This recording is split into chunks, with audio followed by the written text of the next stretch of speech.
Professor Savin Singh अपनी geography lecture series में आप सभी लोगों का स्वागत करता हूं। आज हम डेली महोदय द्वारा प्रतिपादित sliding continent theory of mountain building, पर्वत निर्माण के महाद्वीपीय फिसलन सिद्धांत पर चर्चा करेंगे।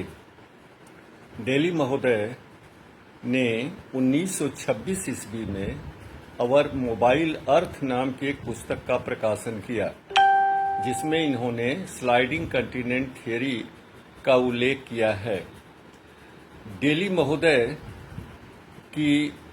का सिद्धांत जो है मुख्य रूप से पृथ्वी के केंद्र से उत्पन्न गुरुत्वाकर्षण बल पर आधारित है। डेली महोदय का उद्देश्य था धरातल पर विभिन्न उच्चावचों, विभिन्न रिलीफ फीचर्स की उत्पत्ति की व्याख्या करना, लेकिन खास करके इनका उद्देश्य था पर्वत निर्माण की व्याख्या करना। डेली महोदय पर्वतों की उत्पत्ति के कारकों, काजेस और उसकी प्रक्रिया का विशद उल्लेख करना चाहते थे, लेकिन साथ ही साथ इन्होंने अन्य स्थलाकृतियों के विषय में भी प्रकाश डाला है। डेली महोदय के अनुसार पृथ्वी की संरचना क्रस्ट और सबस्ट्रेटम से हुई। क्रस्ट का निर्माण ग्रेनाइट शैल से हुआ, जो भारी थी, और उसके नीचे सबस्ट्रेटम का निर्माण जो है वो ग्लासी बेसाल्ट से हुआ, जो क्रस्ट के ग्रेनाइट की तुलना में हल्की थी। अर्थात क्रस्ट का भारी घनत्व था, उसके नीचे सबस्ट्रेटम का कम घनत्व था। लेकिन संतुलन के सिद्धांत के अनुसार डेली महोदय की यह मान्यता सही नहीं है।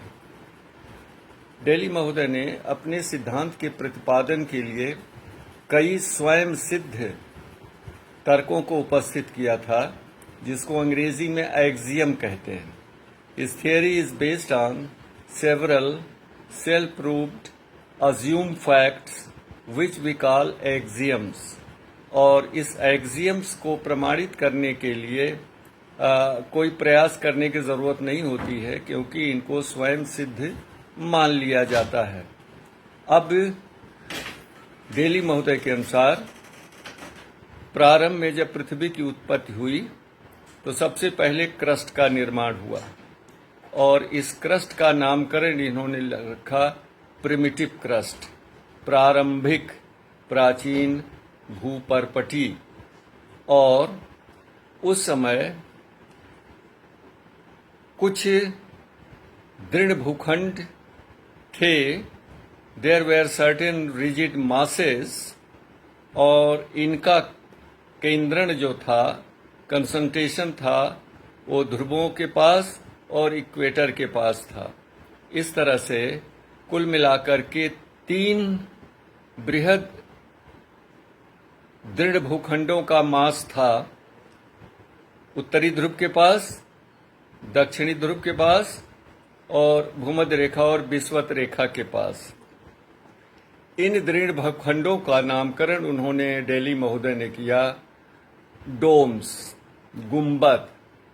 तो इस तरह से 3 गुंबद माने 3 दृढ़ भूखंडों का मास था।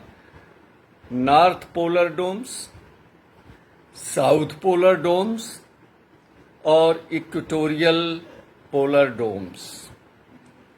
ये वास्तव में कॉन्टिनेंटल पार्ट्स थे, और इन 2 पोलर डोम्स के बीच में डिप्रेस्ड भाग, निचले भाग थे, जलीय भाग थे, यानी वो सागरीय भाग थे, जिसको इन्होंने बताया मिड लैटिट्यूड फरोज, मध्य अक्षांशीय गर्त, मिड लैटिट्यूड फरोज, जो उत्तरी ध्रुवीय पोलर डोम और इक्वेटोरियल पोलर डोम के बीच, और दूसरा इक्वेटोरियल पोलर डोम और साउथ पोलर डोम के बीच, ये मिड लैटिट्यूड फरोज थे।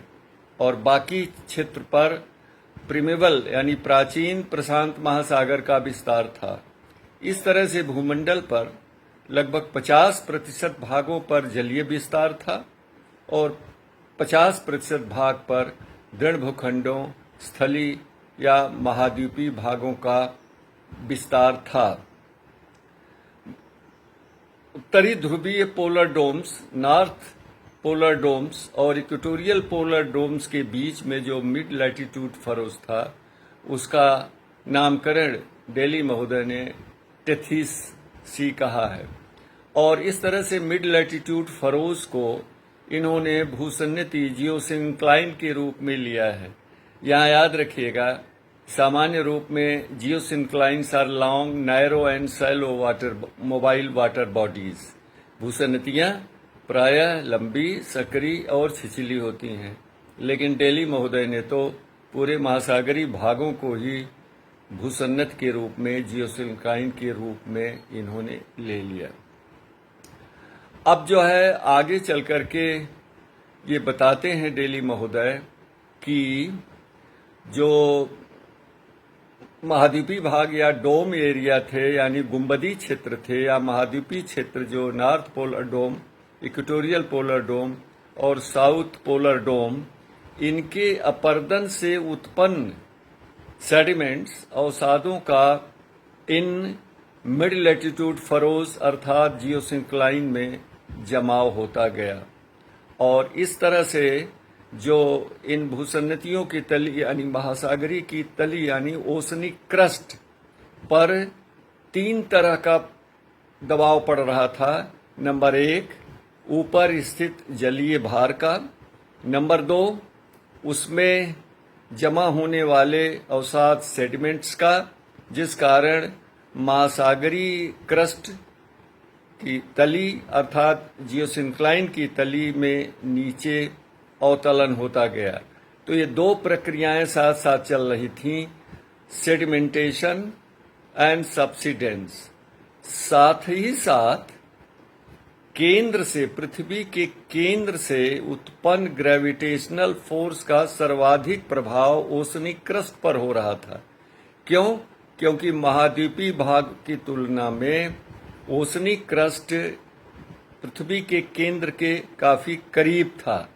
तो नतीजा क्या हुआ कि महासागरीय भाग में यानी भूसन्नतियों में लगातार अवसादीकरण, सेडिमेंटेशन के और जलीय भार के कारण धसाव, और केंद्र से, पृथ्वी के केंद्र से आकर्षण शक्ति के कारण भी धसाव होने से भूसन्नति की तली लगातार नीचे धसती गई।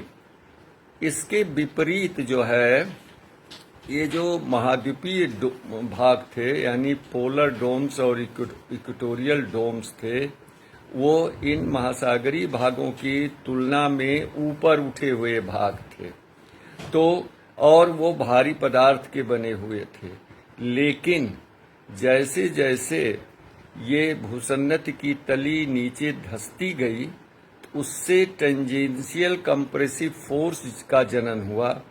टेंजेंशियल यानी संस्पर्शीय संपीडनात्मक बल का जनन हुआ, जिस कारण ये जो पोलर डोम्स और इक्वेटोरियल डोम्स थे यानी महाद्वीपीय भाग जो थे, वो ऊपर उठने लगे और जिस कारण उनकी ऊंचाई में वृद्धि होने लगी, लेकिन उनका भार कम होने लगा, मास वेट कम होने लगा, क्योंकि उनके पदार्थ फैलने लगे। नतीजा क्या हुआ कि उसको संतुलित करने के लिए महासागरीय तली के नीचे अवसादों का बहाव महाद्वीपीय भागों के नीचे होने लगा, ताकि महाद्वीपीय भाग में मास की कमी न होने पाए। जब ये महाद्वीपीय भाग यानी इक्वेटोरियल और पोलर डोम्स में की हाइट में और इनके विस्तार में वृद्धि होती गई, तो जिस कारण महासागरीय तली यानी ओशनिक क्रस्ट में बड़े पैमाने पर दबाव पड़ने से और ऊपर स्थित जल के भार, अवसादीय भार और पृथ्वी के केंद्र से उठने वाले आकर्षण शक्ति के कारण ये रप्चर हो गई, इसमें टूटन हो गई। किसमें? महासागरी क्रस्ट में। नतीजा क्या हुआ कि जो पोलर और इक्वेटोरियल डोम्स थे महाद्वीपीय भाग, उनका सहारा समाप्त हो गया। The support system of the polar and equatorial domes was lost because of rupture and breaking of oceanic crust। जब उनका सहारा खत्म हो गया तो ये पोलर डोम्स जो है इन जियोसिंक्लाइंस की तरफ सरकने लगे। They started downward sliding of continental masses, polar and equatorial domes towards the oceanic crust। इस तरह से दो तरफ से ये पोलर इक्वेटोरियल डोम्स के भूसन्नति की तरफ सरकने के कारण उत्पन्न जो संस्पर्शीय संपीडनात्मक बल, the tangential compressive forces generated by the sliding of two continental masses from two sides of the geosyncline exerted pressure on the sediments of the geosyncline। दो तरफ से महाद्वीपीय भागों के भूसन्नतियों की तरफ फिसलने के कारण उत्पन्न जो संपीडनात्मक बल था, उसके वजह से ये भूसन्नत में यानी मिड लैटिट्यूड फरोज में जो अवसादों का सेडिमेंट्स का निक्षेपण हुआ था वो वलित हो गए, जिस कारण ये फोल्डेड माउंटेन्स का निर्माण हो गया। So the folded mountains were form due to squeezing and folding of sediments in the mid latitude furrows caused by sliding of continental masses from two sides। Daly महोदय ने इन पर्वतों के अन्य विशेषताओं का भी की व्याख्या करी है अपने सिद्धांत के माध्यम से, जैसे इनका वितरण प्रतिरूप डिस्ट्रीब्यूशनल पैटर्न, इनका ओरिएंटेशन, इनका एक्सटेंट विस्तार। तो अब देखिए जो पश्चिम से पूर्व फैले हुए पर्वत श्रेणियां हैं जैसे आल्प्स और हिमालय, इनका निर्माण कैसे हुआ? उत्तर से नॉर्थ पोलर डोम्स और दक्षिण से इक्वेटोरियल पोलर डोम्स के आमने सामने खिसकने से टेथीस सी का मलबा वलित हो गया और आल्प्स और हिमालय का निर्माण हुआ। इसी तरह से उत्तर से दक्षिण फैले हुए जो रॉकीज और इंडीज पर्वत हैं वो इन पोलर और इक्वेटोरियल डोम्स के पश्चिम की तरफ और प्रशांत महासागर के दूसरी तरफ जो लैंड मासेस के पूरब की तरफ खिसकने के कारण ये रॉकीज और इंडीज का निर्माण हुआ। इस तरह से ग्लोब पर जो पर्वतों का विस्तार है, उनकी दिशाएं हैं, उनकी व्याख्या इस सिद्धांत पर भली भांति हो जाती है। लेकिन डेली का सिद्धांत का आधा से अधिक भाग स्वयं सिद्ध तर्कों पर आधारित है। Daly major part of Daly's theory is based on self proved facts, that is axiom, for which Daly does not offer any explanation. And secondly, his theory is also based on erroneous isostatic principles। There are so many defects in the theory of Delhi। आज 14 minute के इस व्याख्यान में बस इतना ही। नमस्कार।